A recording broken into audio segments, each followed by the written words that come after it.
എന്തോ കല്യാണി പോലും കേട്ടില്ല നിങ്ങൾ പറഞ്ഞത്. ഇത്രയും പേരുണ്ടായിട്ട് ഇത്ര സൗണ്ട് ഒക്കെ ഉള്ളോ?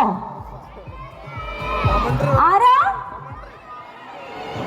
ഓ യെസ്. സോ നെക്സ്റ്റ് അപ്പ് ഒരുപാട് സ്നേഹത്തോടു കൂടി കല്യാണിനെ സ്വാഗതം ചെയ്യുന്നു to speak a few words about Vesta ice cream.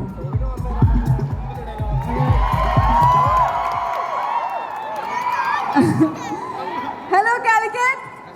So actually കേരളത്തിൽ എൻ്റെ ഏറ്റവും ഫേവറേറ്റ് സ്ഥലം കാലിക്കറ്റ് തന്നെയാണ്. വീണ്ടും വീണ്ടും വരാൻ തോന്നും ഇങ്ങോട്ട്. ആൻഡ് അതിൻ്റെ മെയിൻ കാരണം ഇവിടുത്തെ ആൾക്കാരും ഇവിടുത്തെ ഫുഡുമാണ്. ഇന്ന് ഞാൻ വന്നതും ഒരു ഐസ്ക്രീം കഴിക്കാനാണ്. എൻ്റെ ഏറ്റവും ഫേവറേറ്റ് വെസ്റ്റ ഐസ്ക്രീംസ് ഒരു പുതിയ ഫ്ലേവർ ലോഞ്ച് ചെയ്യാണ്, വൈറ്റ് ചോക്ലേറ്റ് ഐസ്ക്രീം. കേരളത്തിൽ പൊതുവേ ഞാൻ വൈറ്റ് ചോക്ലേറ്റ് ഐസ്ക്രീം അധികം കണ്ടിട്ടില്ല, ബട്ട്